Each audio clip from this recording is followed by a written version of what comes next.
Mensagem tudo.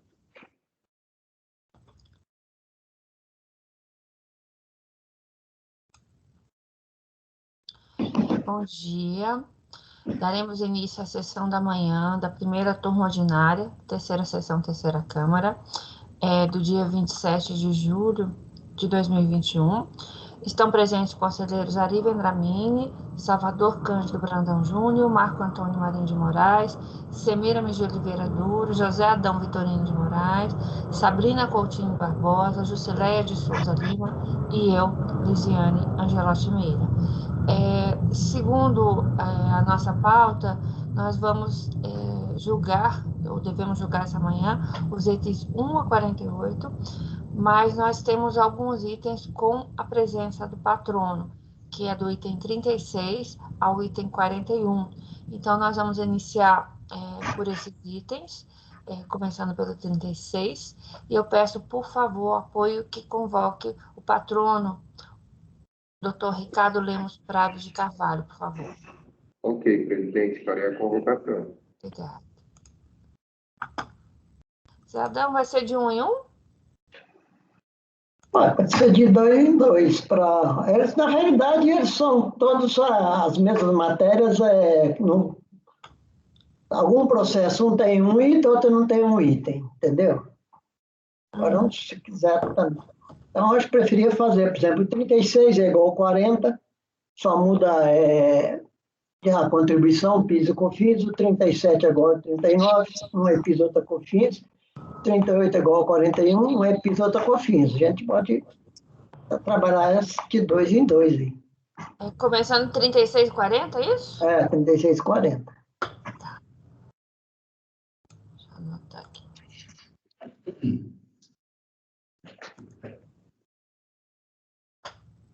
Alguém aceitou o patrono? Obrigada, Ari. Bom dia a todos. Bom dia, doutor Ricardo. Seja muito bem-vindo. Muito obrigado, estou à disposição aqui, tá? Muito obrigada. O senhor vai acompanhar... o senhor vai sustentar nos itens 36 a 41, correto? Isso, exatamente. Ótimo, obrigada. Então, nós vamos iniciar julgando em conjunto os itens 36 e 40.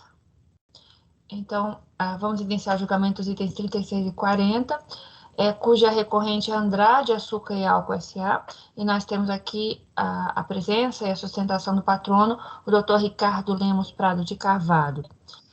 Eu peço, por favor, que o doutor José Adão passe o relatório dos itens 36 e 40. Pois não, mais uma vez, bom dia a todos, boa noite ao doutor Ricardo. Este processo, o item 36 e o item 40, o 36 é de COFINS,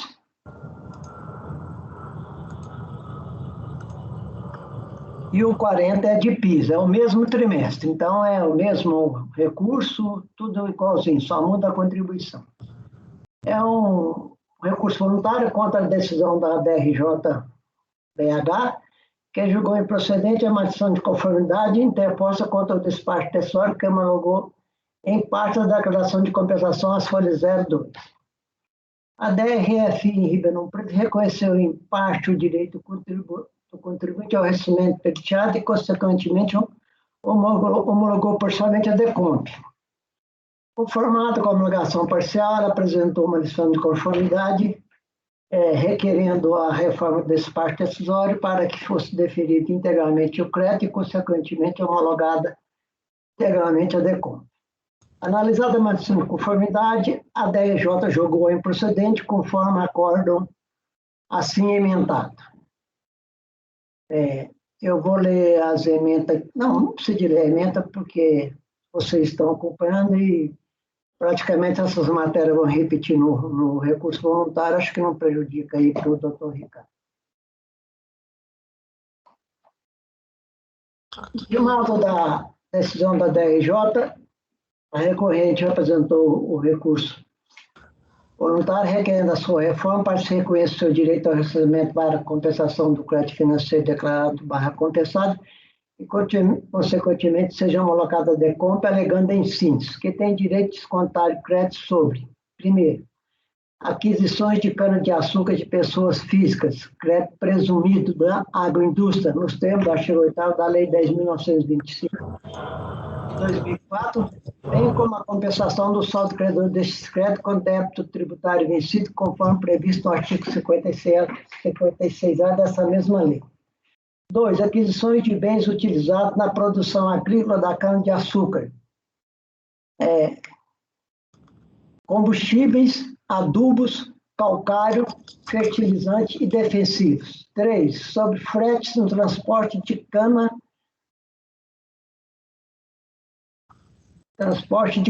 própria e de outras mercadorias, transporte interno, matéria-prima, cana-de-açúcar de produção própria e mercadoria diversa. Em relação a estes dois itens, invocou o princípio da não cumulatividade das contribuições e que tais bens e serviços são essenciais ao desenvolvimento de sua atividade econômica. 4. Depreciação de bens do ativo imobilizado utilizados na produção. Alegou que todos os bens são empregados diretamente no seu processo produtivo, sendo irrelevante a data em que foram adquiridos. O direito não pode ser limitado aos bens adquiridos depois de maio de 2004. Essa limitação temporal é ilegal e fere o princípio da não cumulatividade. 5. Aquisições de mercadorias recebidas com fim específico de exportação. A limitação de desconto sobre tais aquisições se fundamenta em dois critérios. 1. A qualificação da empresa vendedora como comercial exportador e 2. Aquisição com fim específico de exportação. Contudo, a recorrente não se enquadra em nenhum desses requisitos, sequer possui em seu objeto social a atividade de empresa comercial exportadora. 6. O direito de incluir na receita de exportação os valores da variação cambial ativa decorrente das exportações, tendo em vista que, de fato, corresponde à receita de exportação e não financeiras. Inclusive, esse é o entendimento do STF do julgamento do RE 627-715. E 7. Industrialização de álcool carburante. Segundo seu entendimento, a fiscalização presumiu que o álcool exportado era carburante, mas, ao contrário do seu entendimento, foi exportado sob rubrica outros fins.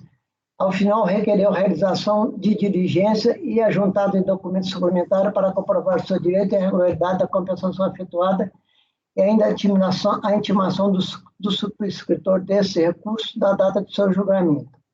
Em resumo, é o relatório, senhora presidente. Muito obrigada, doutor José Adão. Eu passo agora a palavra ao patrono. Como são dois processos, doutor Ricardo tem até 30 minutos para fazer a sua sustentação. Tá joia. Obrigado, bom dia novamente a todos. Gostaria de cumprimentar o senhor relator José Adão. Eu peço o Vênia aqui, como são 6 processos que tratam basicamente dos mesmos assuntos, são 3 de COFINS e 3 de PIS, todos referentes a créditos do período de 2005. Então, eu vou, até para otimizar o tempo de todos, eu vou tratar dos principais pontos aqui da sustentação que envolvem os processos, e eu gostaria apenas que constasse a sustentação oral em todos os casos, independentemente de eu reiterar as razões. É possível, doutora? Sim. Tá ok. Acho que assim fica mais fácil para todos. Bom, vamos lá. Como bem relatado aí, são todos os itens da pauta são processos de compensação em que a empresa pediu o ressarcimento e depois a compensação de créditos acumulados de PIS e COFINS do período de 2005, em função do acúmulo deles vinculados à receita de exportação. A autoridade fiscal homologou só parcialmente as compensações, apontando alguns itens de glosa, apontando algumas irregularidades na apuração do crédito. E aqui eu vou passar a tratar dos principais pontos que abrangem quase a totalidade da discussão. O primeiro ponto, a autoridade fiscal glosou alguns itens, alguns produtos e alguns serviços que, segundo ela, não estariam ligados diretamente com a atividade industrial da empresa. A empresa é uma usina de açúcar e álcool, atuante aqui no interior de São Paulo, que tem nas suas fases de produção, até chegar ao produto final industrializado, inúmeras etapas do seu processo produtivo. Por ser uma empresa agroindustrial, ela começa a sua atividade produtiva no campo, plantando a cana-de-açúcar, cultivando a cana-de-açúcar, transportando essa matéria-prima até a sua unidade industrial, para que aí sim comece o processo produtivo industrial, a etapa industrial da sua atividade produtiva. Então, aqui na época da fiscalização, na época da análise dos pedidos de compensação, foi aplicado. Está dando um eco aqui. Será que é o meu microfone? Presidente, acho que é o seu. Eu vou. Desculpa, presidente. Bom, vamos lá.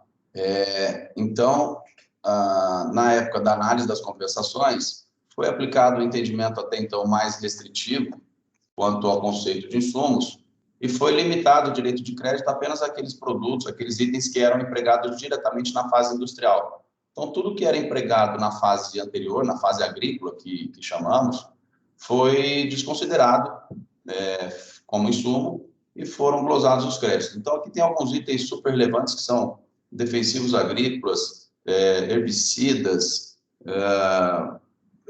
fertilizantes, combustíveis que são usados nos tratores e nas máquinas agrícolas, produtos químicos que são utilizados na etapa inicial da indústria, como nas caldeiras, no tratamento de água e tudo mais, e o transporte dessa cana-de-açúcar, da matéria-prima, do campo até o estabelecimento industrial.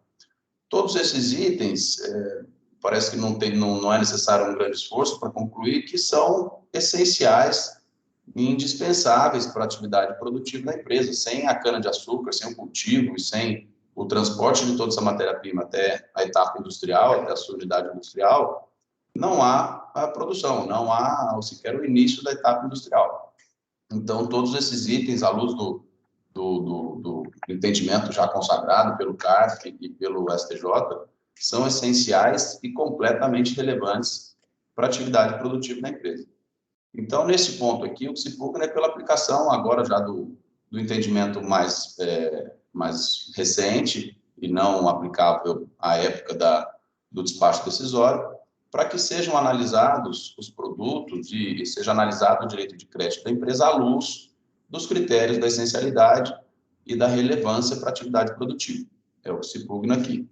E, em momento algum, a fiscalização coloca dúvida sobre a essencialidade ou relevância desses produtos. Ela entende que são relevantes, entende que são essenciais, mas apenas glosou porque eles não eram diretamente aplicados na etapa industrial do açúcar e do álcool. Tá? Então, esse é o primeiro ponto. O segundo ponto é em relação à vedação dos créditos relativos à depreciação de ativos imobilizados adquiridos posteriormente a 2004. Na época era uma matéria bastante controvertida, e aqui o que se pugna também é pela aplicação do entendimento do STF, no tema 244, em que foi assentada a tese de que surge inconstitucional, peço licença para ler aqui, surge inconstitucional por ofensa aos princípios da não cumulatividade e da isonomia, o artigo 31, cabeça da Lei 10.865, no que vedou o creditamento de PIS e COFINS relativamente ao ativo imobilizado adquirido até 30 de abril de 2004. Então, aqui na pendência de julgamento do presente recurso, o STF concluiu o julgamento da questão e o que se pugna aqui pelo efeito vinculante a aplicação desse mesmo entendimento para que seja admitido o crédito dessa depreciação e ainda que não tenha sido comprovada a data da aquisição dos bens. E aqui vale uma ressalva de que também não se colocou dúvida sobre a utilização desses bens na atividade produtiva. São máquinas, equipamentos agrícolas, enfim, são bens que foram comprovadamente comprados e adquiridos para utilização na atividade produtiva. Ok? O terceiro ponto, e talvez aqui que traga uma complexidade um pouquinho maior, é sobre o regime de apuração das receitas de exportação de álcool que foram realizadas pela companhia. Aqui o que aconteceu foi o seguinte: a empresa efetuou algumas operações de exportação de álcool, descreveu na nota fiscal que esse álcool tinha por finalidade outros fins, e o fisco simplesmente presumiu que esse álcool exportado pela empresa, ele tinha a finalidade de álcool carburante, e que, portanto, ele deveria ser enquadrado no regime cumulativo de PIS e COFINS, fazendo os ajustes nos critérios de rateio proporcional, para que apenas parte dos créditos sejam diminuindo o percentual de receita de exportação, o que implica reflexo no montante do crédito. Aqui o que nós defendemos é o seguinte: primeiro, que a Receita não poderia simplesmente desconsiderar o que está na nota fiscal e presumir que esse álcool exportado teria finalidade carburante. E o segundo ponto é o seguinte: pelas normas da ANP, o álcool para fins carburantes, ele somente pode ser considerado com essa característica de acordo com a atividade e a destinação do adquirente desse álcool. Pelas normas da ANP, o álcool para fins carburantes só é aquele álcool que é vendido para as distribuidoras, para mistura com a gasolina, e aquele etanol vendido diretamente para os postos de combustível. Então, pelas normas da ANP, o que determina se o álcool tem fim carburante ou não é o destinatário dele e a finalidade que ele vai ter para o consumo. Quando se faz uma operação de exportação, não há distribuidor que vai misturar na gasolina lá fora e também não há a venda diretamente ao consumidor final pelo cliente externo, certo? Então, é inviável que se qualifique esse álcool para fins carburantes quando a venda ocorre para fim de exportação, com fim específico de exportação ou diretamente na exportação. E aqui eu trago um caso que foi já julgado aqui pelo CARF, envolvendo também um outro estabelecimento do mesmo grupo econômico, em que foi analisada a questão. E aqui eu peço licença para citar alguns trechos, porque o acordo é muito elucidador sobre a questão. É o acórdão 3302-005-414, ele é datado de 21 de maio de 2018, e ele foi proferido pela segunda turma ordinária da terceira Câmara, certo? É o processo 15956-000-250-2009-74. Aqui a emenda dele diz o seguinte: regime cumulativo, receita da venda de álcool para fins carburantes, destinação. Os conceitos de álcool para outros fins e álcool para fins carburantes estão intimamente relacionados às suas finalidades, que são determinadas de acordo com a atividade exercida pelo destinatário do produto. Não há como presumir que o álcool exportado teria fins carburantes, considerando que a venda do produto à comercial exportadora impede o contribuinte de oferir precisamente quem será o seu destinatário final e para qual finalidade o produto foi adquirido. Aqui é exatamente o que acontece no presente caso, em todos, na verdade, aqui em julgamento. Como a venda foi feita para fim específico de exportação, a empresa não tem nem condições de dizer ou de precisar qual vai ser a finalidade do álcool. Ainda mais que ele vai ser destinado para o exterior e não se qualifica nas regras da ANP. Eu vou seguir aqui lendo mais um trecho. No recurso em apreço, a recorrente alegou que, em decorrência da indevida presunção de que o álcool exportado possuía finalidade carburante, a autoridade fiscal concluíra que as receitas auferidas com essas exportações estavam sujeitas à incidência cumulativa das contribuições. Para a recorrente, o disposto na portaria ANP 2 de 2002 conduzia à conclusão de que somente se enquadrava no conceito de álcool para fins carburantes aquele destinado aos distribuidores para obtenção de gasolina ou a utilização como combustível nos motores especificados no âmbito do território nacional. Com razão a recorrente, a portaria da ANP, que estabelece, entre outros assuntos, as especificações para a comercialização do álcool, tem-se que os álcools etílicos combustíveis possuem duas classificações: álcool anidro combustível e álcool hidratado combustível. O álcool hidratado, dentre outras finalidades, é aquele vendido com etanol. Aqui vou ter uma pequena descrição dos álcools, mas o que ele fala é o seguinte: portanto, somente quando o álcool é vendido a postos de combustíveis, que é o álcool hidratado, ou a distribuidores de combustíveis, que é o álcool anidro para mistura na gasolina, no território nacional, é que se pode afirmar que ele se destina para fins carburantes, sujeitando-se, por conseguinte, ao regime cumulativo de PIS e COFINS. Então, o caso aqui é idêntico ao colocado em julgamento e bastante esclarecedor para dizer o seguinte, que quando tem a venda para exportação, não se dá para precisar, muito menos presumir, qual a finalidade do álcool carburante. Então, aqui o que se pugna é que é para manutenção da consideração dessa receita de exportação e manutenção dos critérios de rateio proporcional que foram feitos para a empresa para apuração dos créditos acumulados. Tá?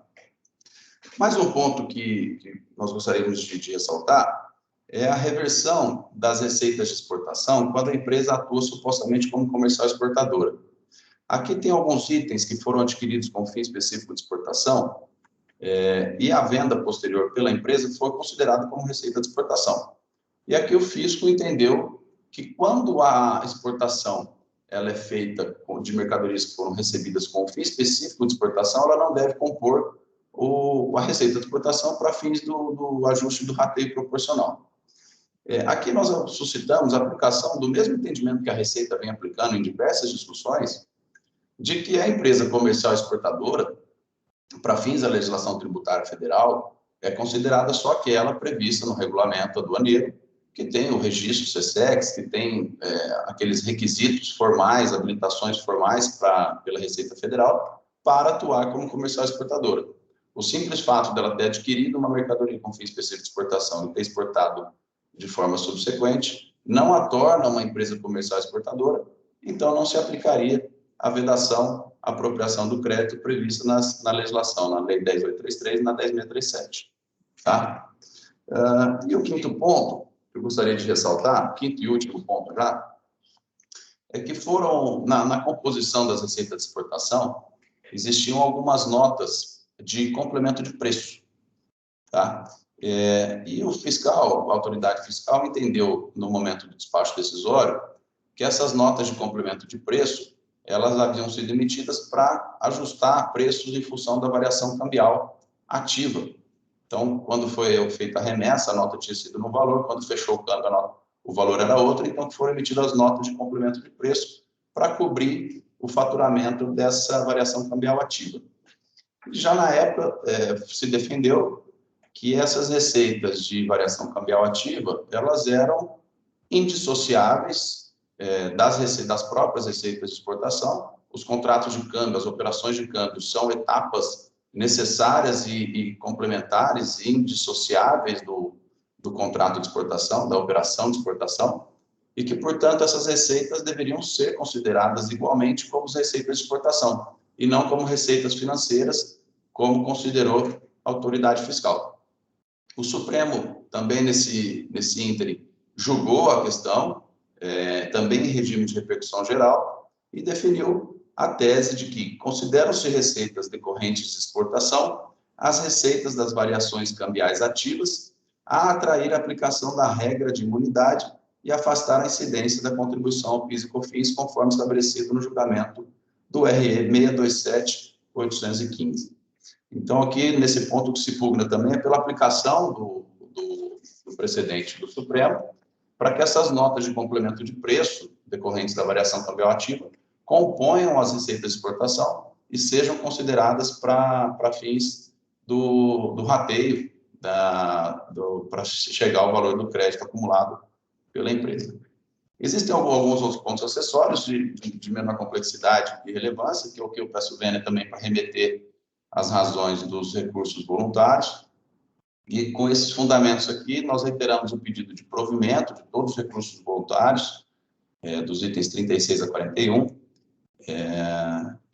e agradeço pelo tempo despendido aqui. Fico à disposição para, se tiver alguma dúvida, algum esclarecimento. Muito obrigada, doutor Ricardo. Eu devolvo a palavra ao doutor José Adão para passar ao voto, por favor. Bom, nós temos o voto. As preliminares aqui são abaixo dos votos da unidade de origem para a realização de diligência juntada de documentos suplementares e a intimação do subscritor do recurso à data de julgamento. Esses pedidos eu estou rejeitando, porque, no meu entendimento, não há necessidade de diligência. Os autos estão suficientemente instruídos com os documentos que permitem o julgamento. No mérito, as matérias opostas nessa fase de recurso abrangem o direito de contribuinte descontar crédito sobre os custos para despesas com aquisição de cana-de-açúcar de pessoas físicas, crédito presumido da agroindústria e sua compensação. 2. Combustível adubo, calcário fertilizante defensivo. 3. Frete no transporte de cana própria e de outras mercadorias. 4. Cargas de depreciações de bens do ativo imobilizado. 5. Mercadorias adquiridas com finalidade específica de exportação. 6. Inclusão dos valores da variação cambial ativa na receita de exportação. E 7. Suposta industrialização de autocarburante. Aqui eu cito a lei, transcrevo a lei 10.833, que trata dos direitos aos créditos, e da lei 10.925, 2004, que restituiu o presumido da agroindústria e sua utilização.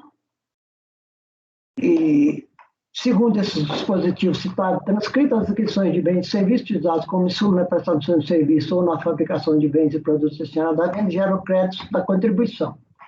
No julgamento do RESP 1.221.170 Paraná, o STJ ampliou esse conceito, eu transcrevo aí.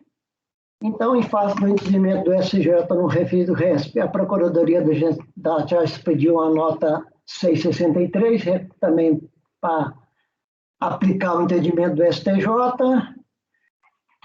No presente caso, o contribuinte é uma empresa agroindustrial com produção verticalizada que tem como atividades econômicas, entre outros, a produção e comercialização por conta própria de terceiro, de açúcar e álcool, a exploração agrícola e pecuária em geral em terras próprias de terceiro. Assim, considerando os tipos legais citados e transcritos anteriormente, a decisão do STJ e a nota da PGFN e ainda a atividade econômica desenvolvida pelo contribuinte no período objeto do perder como discussão, passei uma análise de cada uma das matérias opostas nessa fase de recursão. Desconto de crédito presumido da agroindústria e sua compensação. A recorrente pleiteia o reconhecimento de seu direito de descontar o crédito presumido da agroindústria sobre os custos com aquisições de matéria-prima, cana-de-açúcar e de pessoas físicas, nos termos do artigo 8º, parágrafo... que está errado, desculpa, eu não corrigi. Nos termos do artigo 8º, aí é da Lei 10.925, 2004. Eu vou anotar aqui para corrigir. Acabei esquecendo de corrigir isso daí.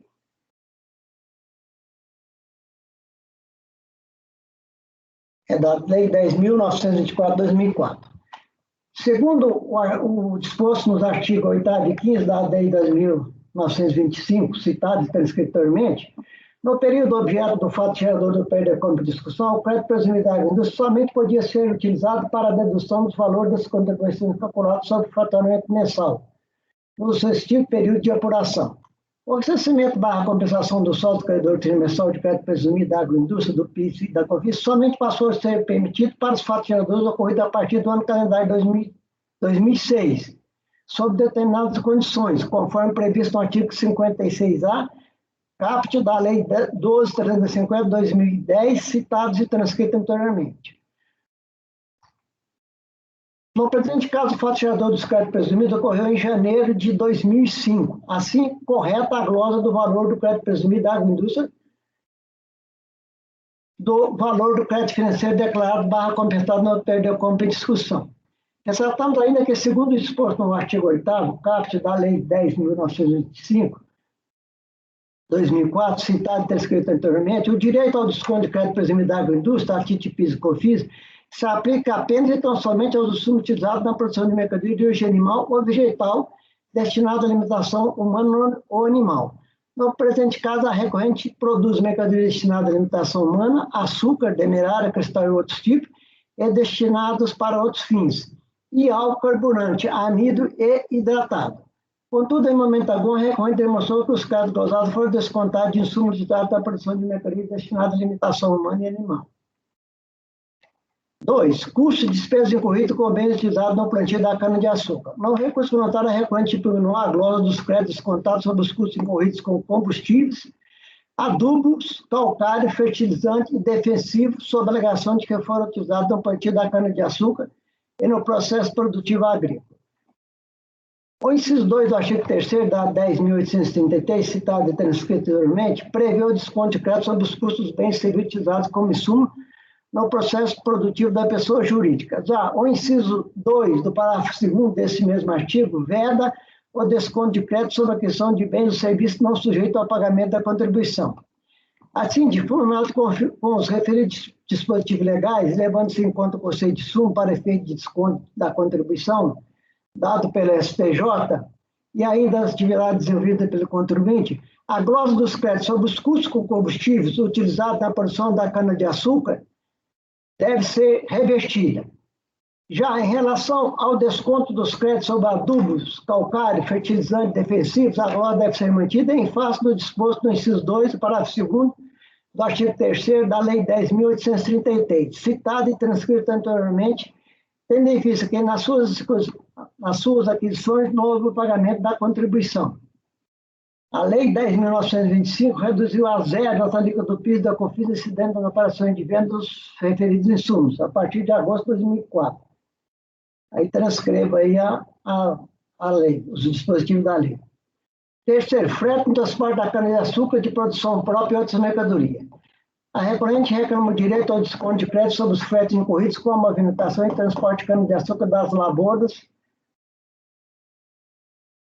da lavoura para a indústria e também no transporte de outras mercadorias.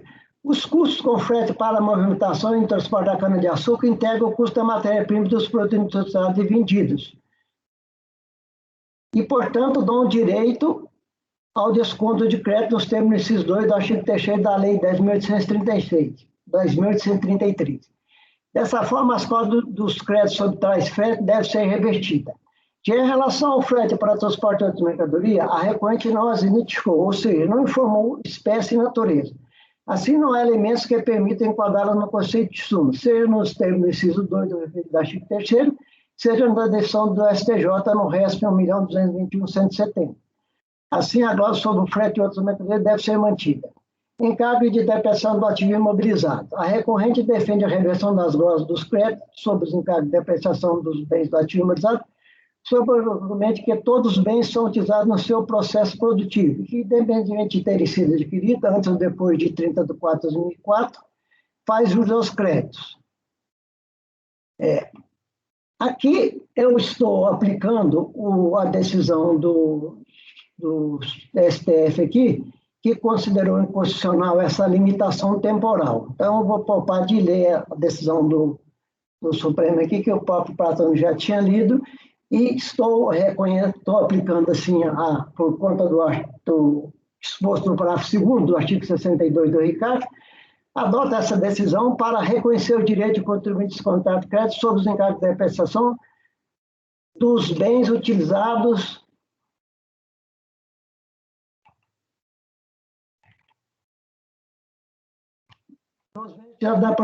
na produção. Está duplicado produção, e eu estou corrigindo aqui. Na produção de açúcar discriminado na planilha, demonstrativo dos encargos de depreciação de máquinas, equipamentos e outros bens incorporados ao ativo imobilizado adquiridos a partir de 1º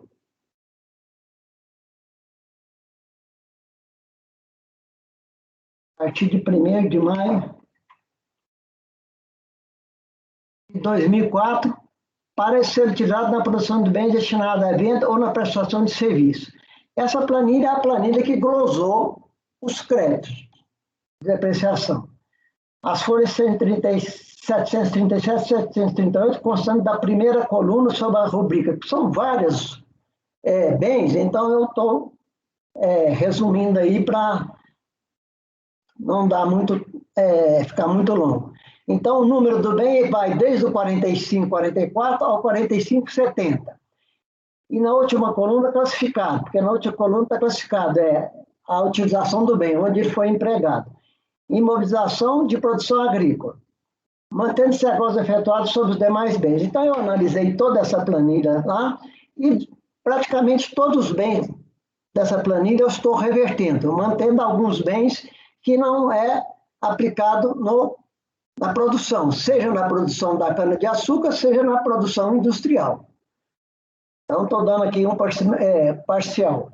Mercadoria adquirida com finalidade específica de exportação. As mercadorias adquiridas com fim específico de exportação, tanto pelas trading companies, empresas comerciais exportadoras, como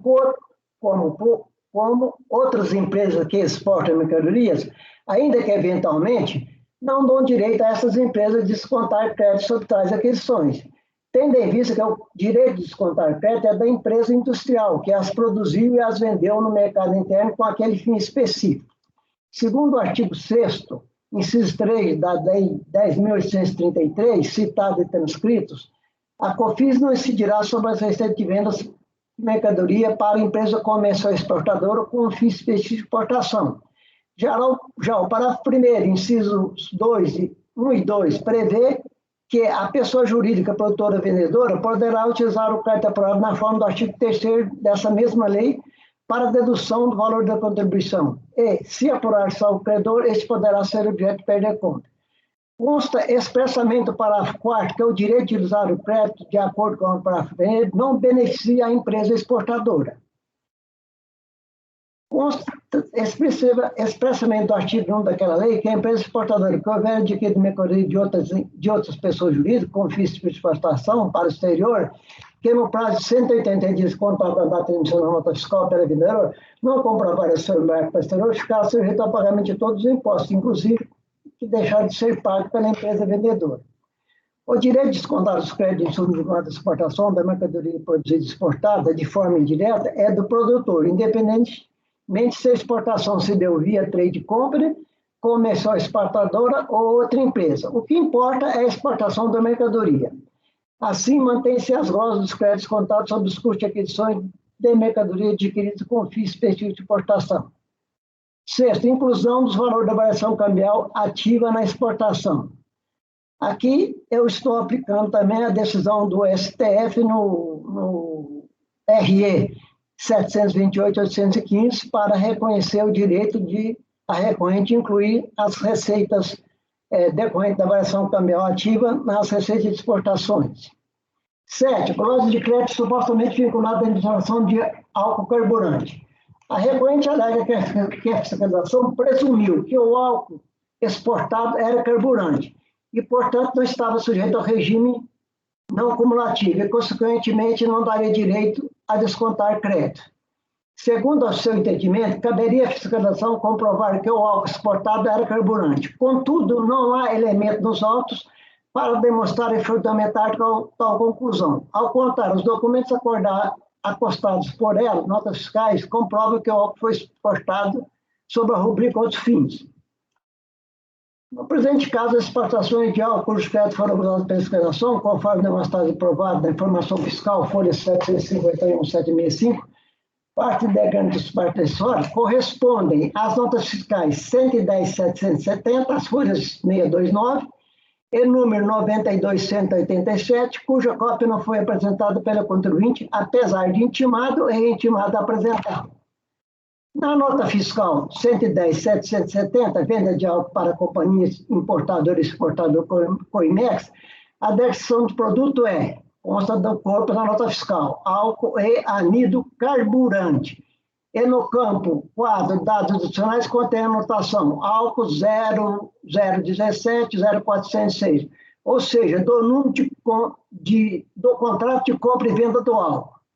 Além disso, a cópia do contrato de compra e venda de álcool 00, que é essa que está aí, as folhas 428 435, comprova que o álcool exportado foi carburante.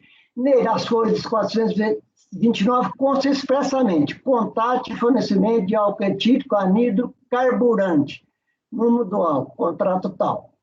Já em relação à nota fiscal 92, conforme já destacado, intimada e intimada a apresentar a cópia dessa nota, o contribuinte não atendeu a intimação. A apresentação da cópia dessa nota é imprescindível para se verificar qual a destinação e a natureza do álcool exportado e ou destinado à exportação, bem como a disfação do contrato de compra e venda. Assim, demonstrado e provado que o álcool industrial exportado de fato foi álcool carburante, anido/metanol, a glosa efetuada pela disfação deve ser mantida. Em face do exposto, rejeita as citadas preliminares e no mérito do provimento parcial, recurso voluntário para reconhecer o direito de contribuinte descontado de crédito sobre os custos/despesas incorridos. Primeiro, aquisição de combustível utilizado na produção da cana-de-açúcar. 2. Sobre o serviço de fé utilizado no transporte da cana-de-açúcar da lavoura para a usina. 3. Sobre o encargo da prestação sobre os bens do ativo imobilizado discriminado disponível das folhas 737/738, constante da primeira coluna sobre a rubrica, número do bem 45 a 4544 a 4570. E na última coluna classificados como imobilizados de produção agrícola. bem como reconhecer o direito de incluir os valores das variações cambiativas decorrentes de contrato de câmbio de exportação de mercadoria no valor total das receitas de exportação. Ressaltamos que na aprovação dos créditos a reconhecida autoridade administrativa deverá levar em conta que é recorrente produtos de mercadorias sujeitas ao regime não cumulativo, açúcar, e ao regime cumulativo a carburante. Assim, o rateio proporcional deverá ser feito de conformidade com os dispostos no parágrafo 7º, 8º e 9º do artigo 3º da Lei 10.833 de 2003. Esse é meu voto, senhora presidente. Muito obrigada, doutor Zadão. Algum comentário? Alguma dúvida?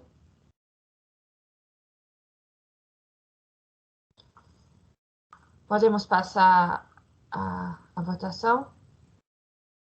Acho que o Doutor patrão pediu a Ricardo, palavra. algum... Se eu puder, Sim, por favor.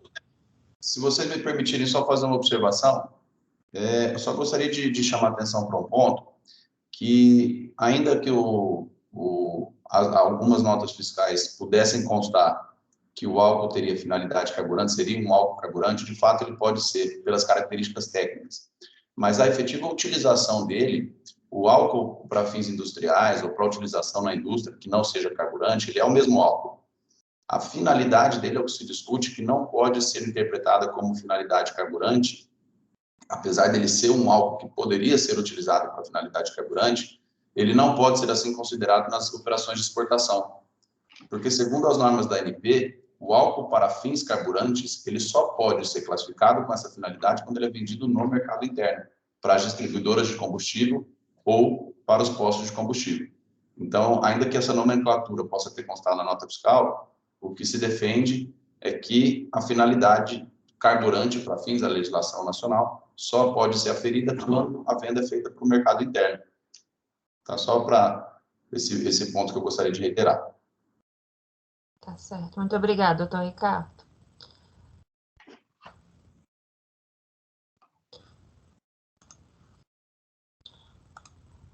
Podemos passar, então, a votação dos itens 36 e 40? Doutor Adi, por favor.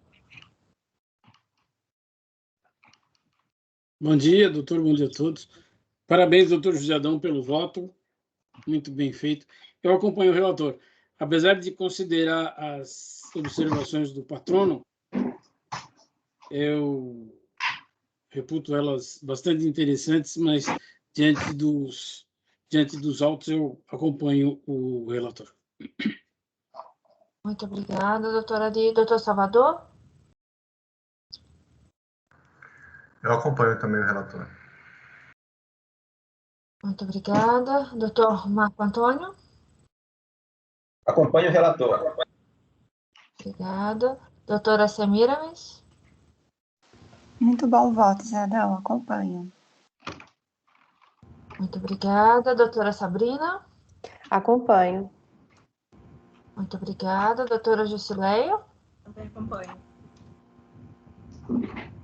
Muito obrigada. Eu também acompanho o relator. Então, a decisão é por unanimidade de votos, rejeitar preliminares e dar provimento parcial, reconhecendo os itens indicados pelo relator. Isso para os itens 36 e 40. Doutor Salvador, nós passamos para quais itens agora?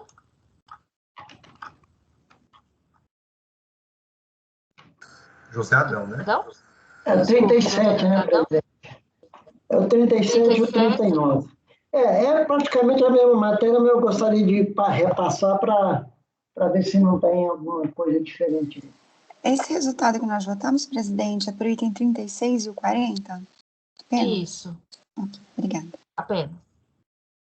Então, eu vou anunciar que nós passamos agora ao julgamento dos itens 36 e 40, cuja recorrente é a mesma, Andrade, Açúcar e Álcool S.A. Agora Nós temos 37, aqui a né? participação 37 e 39, desculpa, 37 e 39, cuja recorrente é Andrade, Açúcar e Álcool. Nós temos a participação com sustentação do Dr. Ricardo Lemos e ambos são de relatoria do doutor José Adão. Então, eu passo a palavra para o doutor José Adão para o relatório, por favor. Como o patrono falou, concordou, e eu passo isso já só no final, lá na conclusão do voto? Ou quer que faça tudo novamente? Não, eu só vou consultar se o doutor Ricardo, antes de entrarmos no voto, se o doutor Ricardo gostaria de... Não, as matérias são coincidentes, eu dispenso a leitura do voto, pode ir direto para o resultado ou para o item final do acordo. Me escutando? Me escutando? Sim. Vocês me escutaram? Deu uma travada aqui, me desculpa. Escutei sim, doutor Ricardo. Eu gostaria de Acho que travou do consultar o presidente. doutor Ricardo, se ele deseja sustentar novamente ou trazer mais algum ponto. Doutor, acho que eu falei, mas o seu áudio travou. Eu dispenso a sustentação, as matérias são coincidentes, pode proferir o julgamento com a leitura do voto, ainda que na parte só final, não precisa, eu dispenso a leitura integral do voto. Muito obrigada, doutor Ricardo. Eu passo, então, a palavra ao relator. Bom, então, aqui, acho que repete todos os itens. Então, vamos lá. Rejeito também as plenárias de nulidade e numero. Eu dou provimento parcial. A mesma coisa, aquisições de combustível utilizado na produção da cana-de-açúcar, serviço de frete utilizado no transporte da cana-de-açúcar da lavoura para a usina, encargo de depreciação sobre os bens atinorizados discriminados na planilha 453 e 454, constantes na primeira coluna, sobre a descrição número também do bem é o 4544 a 4570, e na última coluna, classificados como imobilizado agrícola. Aqui não teve a variação cambial ativa. Tá? Por isso que eu não estou dando. A diferença é essa daí. Muito obrigada, doutor José Adão. Podemos, então, passar a votação? Doutora Ari, por favor. Acompanho o relator. Muito obrigada. Doutor Salvador? Eu acho que eu me perdi aqui. Qual que é a diferença? É que não tem a variação cambial ativa. Ah, tá. Não, tudo bem. Eu acompanho. Muito obrigada. Doutor Marco Antônio? Também acompanho. Muito obrigada. Doutora Semiramis? Acompanho.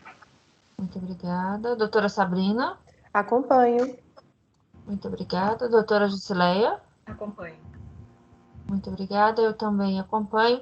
Então, a decisão é por unanimidade de votos, rejeitar as preliminares e dar provimento parcial nos termos do voto do relator. Isso para os itens 37 e 39. Então, encerramos o julgamento dos itens 37 e 39. Os dois que restaram, 38 e 41, são juntos também? São. Um é PIS e outro é COFINS. Obrigada. Então, passamos agora ao julgamento dos itens 38 e 41, também da recorrente Andrade Açúcar e Álcool S.A. Temos sustentação do patrono em ambos, doutor Ricardo Lemos Prado. Eu passo a palavra ao relator. Doutor Jadão, nesse o senhor vai fazer relatório? Não, vou ler a conclusão também. Esse daqui é igual ao primeiro, com inclusão. Esse tem a variação cambial ativa. Então, faço o exposto, registra as preliminares de seu estado, enumero do provimento parcial reconsultado para reconhecer o direito de contribuinte descontado crédito sobre os custos de despesas incluídos com combustível utilizado na produção da cana-de-açúcar. 2, produtos químicos. Vocês têm produtos químicos também, a diferença nisso daqui. Que é cloro, líquido, naturalizador, fosfato, sulfito, Nesgard, polímero para filtro de prensa, hipoclorito de cálcio, eletrodo e polímeros catiônicos. Esses produtos químicos, ainda que aplicados indiretamente no processo produtivo, são essenciais à atividade industrial dela. E 3, frete no transporte da cana-de-açúcar de produção própria. 4, encargo de depreciações dos bens discriminados na planilha depreciação, utilização no processo produtivo, as folhas 267 e 288, com exceção dos seguintes itens. Então, dessa planilha, eu não estou reconhecendo o direito dela sobre os encargos de depreciação do relógio de ponto, nota fiscal 457, da gerência agrícola, quer dizer, relógio de ponto nota fiscal 457, está lá como esse relógio de ponto está lá na gerência agrícola. E do bem, classificado lá 452, que é um gol especial, nota fiscal 109.863, supervisão, utilizado pela supervisão, mais o 4573, que é outro gol especial, também utilizado pela supervisão, e de mais um outro gol, também da supervisão, e um outro gol que é de apoio. E também não estou reconhecendo quanto à depreciação de 2 postos de combustíveis. E estou reconhecendo o direito, né, nesse caso aqui, de incluir as valorizações cambiais ativas decorrentes do controle de câmbio de exportação de mercadorias no valor das restantes de exportação. Com a mesma ressalva aí, que ela trabalha com produtos sujeitos ao regime cumulativo e não cumulativo. O RATEI, então, deve levar em conta essa particularidade. Então, provimento parcial. Obrigada, doutor José Adão.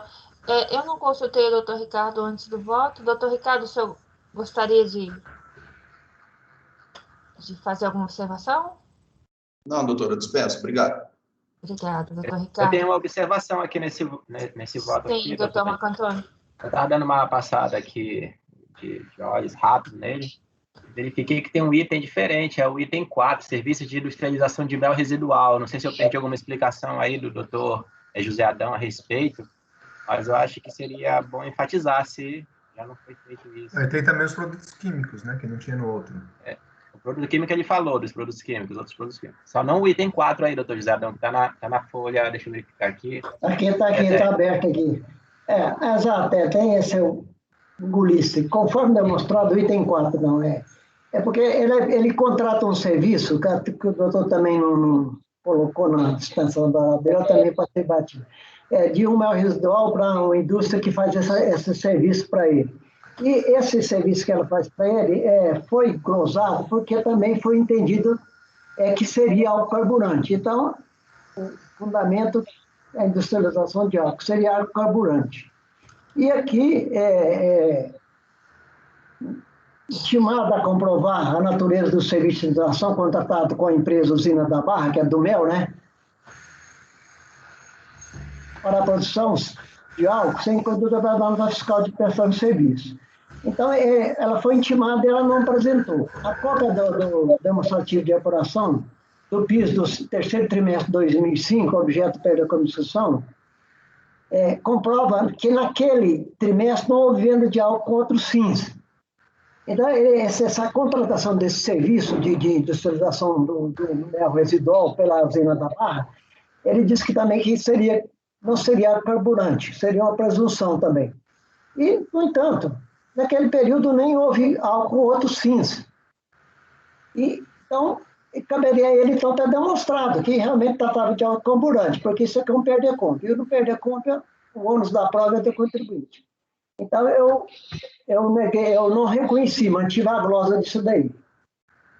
E fiz um outro esclarecimento também, que, a título de esclarecimento, tem 4 outros processos desse mesmo contribuinte, você tem os processos aí, ele alegou que produziu e exportou um grande volume de álcool para outro fim, ou seja, não carburante. Contudo, a documentação com esse processo, notas fiscais e contatos, comprovou que todas as exportações foram de álcool carburante. Então, eu mantive a glosa nisso daí. Realmente tinha esse serviço de industrialização do terceiro aí que eu tratei, mas agora que eu tinha esquecido.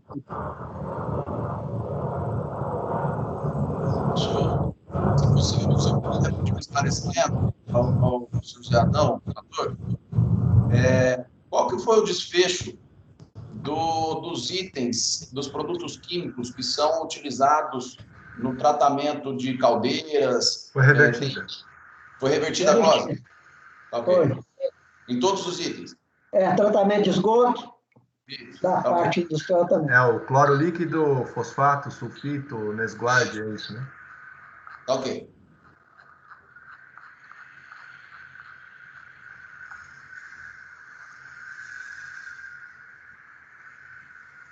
Ok, esclarecido? Esclarecido. Podemos passar a votação? Doutora Lee? Eu acompanho o relator. Muito obrigada. Doutor Salvador? Acompanho. Muito obrigada. Doutor Marco Antônio? Oi, relator. Muito obrigada. Doutora Semiramis? Acompanho. Muito obrigada. Doutora Sabrina? Acompanho. Muito obrigada. Doutora Gessileia? Muito obrigada. Eu também acompanho. Então, a decisão por unanimidade de votos é por rejeitar as preliminares e, no mérito, dar provimento parcial nos termos do voto do relator. Isso para os itens... Deixa eu confirmar aqui.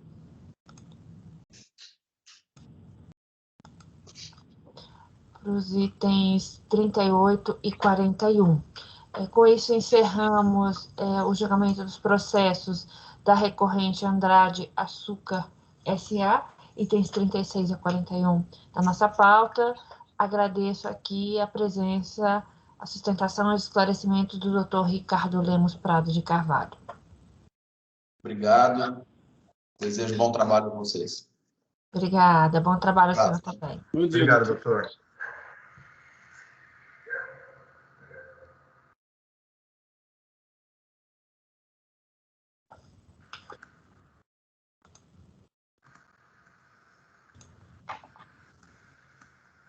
Com isso, nós vamos agora... Deixa eu registrar. Presidente, só podia pedir uns 10 minutinhos? 10 minutinhos? Sim, vamos dar então um intervalo de 10 minutinhos. Aí nós retomamos da ordem normal da pauta. Não tem mais sustentação, né? Agora de manhã. Não. Podemos parar as gravações, por favor?